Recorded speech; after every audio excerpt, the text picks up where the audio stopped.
All right, we're back on the bench. It's been a while since we shared a video. I'm going to try to make this one brief. We're going to talk about the Trijicon TA55. Those that have one and like it, they absolutely love it, rave about it. There's people that hate them, and then there's people that just make fun of them because they're freaking huge. It's otherwise known as the Memecog. It is your basic ACOG in reality. It's a fiber optic and tritium illuminated chevron reticle. It's only available in red with chevron reticle in 223 and 308 flavors. This one's a 308 variant, which is calibrated for a 175 grain Sierra Match King at 2,651 feet per second. Obviously, rifle mounted this too, if you can't tell, is a SIG 769 with a 16-inch barrel.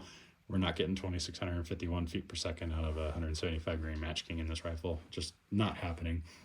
So we'll have to do some experimentation and see how this reticle works with the 16-inch barrel and M80 ball, because that's what I primarily shoot out of this. Why? Because it's cheap, and this is not a precision rifle. This is a, I hate to use this overused internet term, but a quote-unquote battle rifle. A rifle here, again, 769. The Indian Army has adopted these as one of their infantry weapons. They just recently finalized the purchase of another 72,000 of them, making this the most prolific AR pattern rifle in 308 ever produced. Arrow might have more receivers floating around out there, but those are all going to be builds. This is as a military rifle, this is the most prolific AR platform rifle ever made. So going back to the ACOG, this is a TA55, and it has a 5.5 power, it's fixed magnification, 50 millimeter objective. It looks freaking huge. Eye relief is 2.4 inches, so it's not quite, you know, TA31 short, but it is shorter than an LPVO. The ability of this thing to gather light in low light conditions is really impressive to me.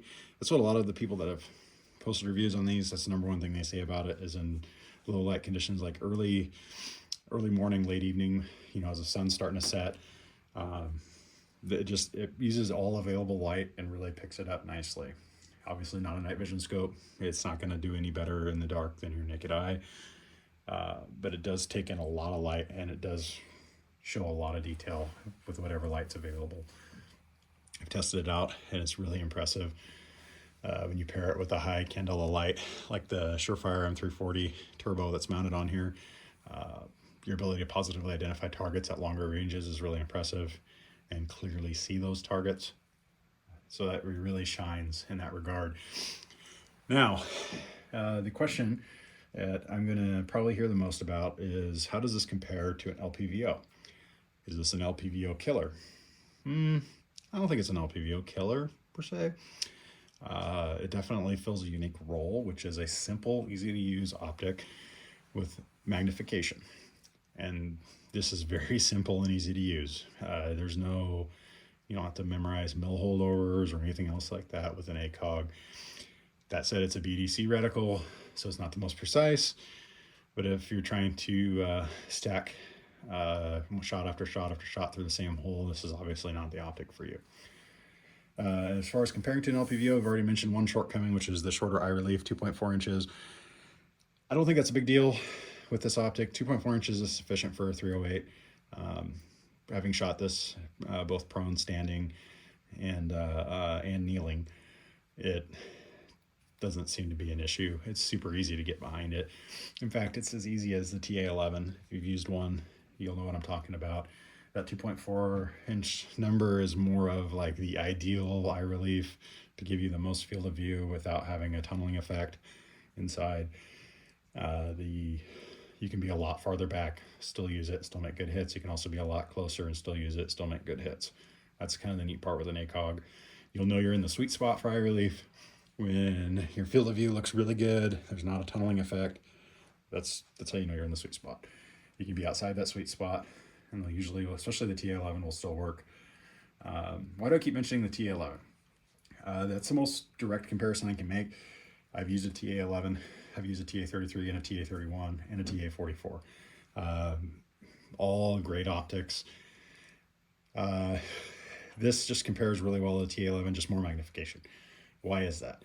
This is actually a TA11 housing on here.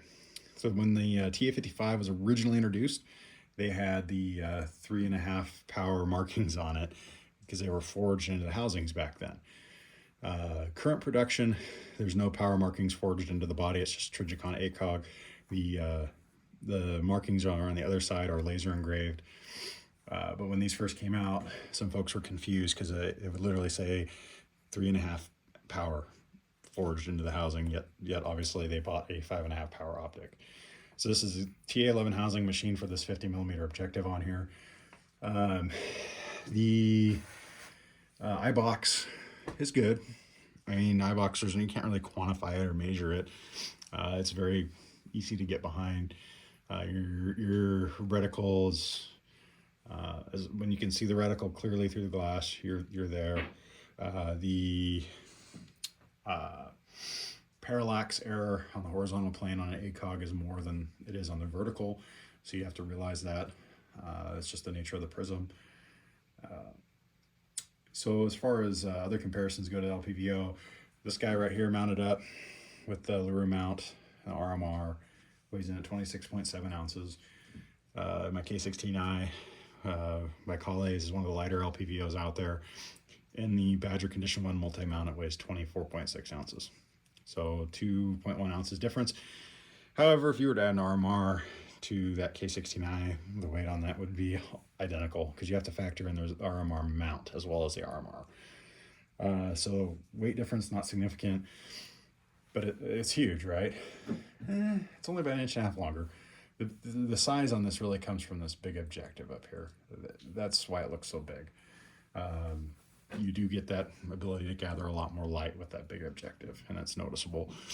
Field of view at 100 yards on this is about 18.4 feet. Most of your quality LPVOs at 6X are going to see more. Going off the top of my head, my Calais K16i is right around 20 feet, maybe a little more. The old Razor HD Gen 2 1 to 6 I had previously was also about 20 feet. So you lose a little bit of field of view at 100 yards. Not significantly, though, in my opinion. It's noticeable for sure, but it's not going to be like, oh my gosh, I can't see something now. It's totally fine. The glass quality is phenomenal. If you've used an ACOG, you already know this. It is just the color and the sharpness of everything you're looking at is just, it's on point. The K16i at 6X might be a little bit better. I can't really tell. They're both fantastic. It's better than the Razor HD at 6X, in my opinion. Yeah, so overall, seems like a pretty sweet optic. I've only been able to shoot 120 rounds through it.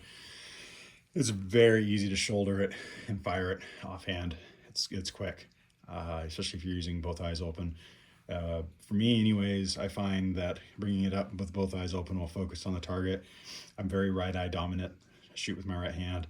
When I bring it up to the right shoulder, my right eye is already focused, looking through the optic and seeing the reticle and the target clearly through the optic.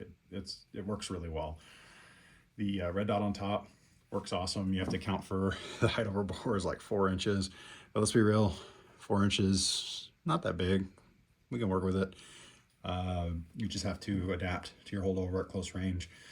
I did find that if I shot it just like I do my AR-15s with a red dot, and I hold over at the same, it really is only about an inch and a half difference at 10 yards. So it's not significant.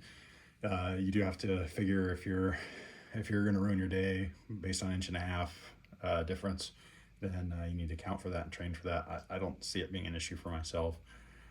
Just something to think about.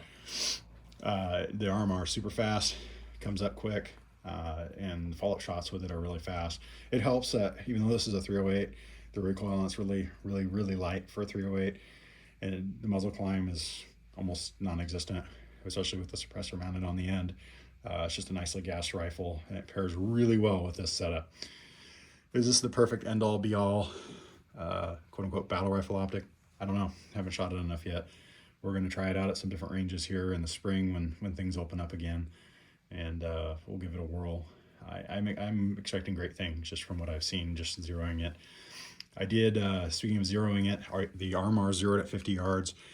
On the ACOG, since I primarily shoot M80 ball, I did some calculating with the ballistics calculator. So the ACOG reticle's in meters. I wanted to zero it to the reticle. So I came up with, decided I would zero for the 300 meter marking on the reticle, which is the top of the post.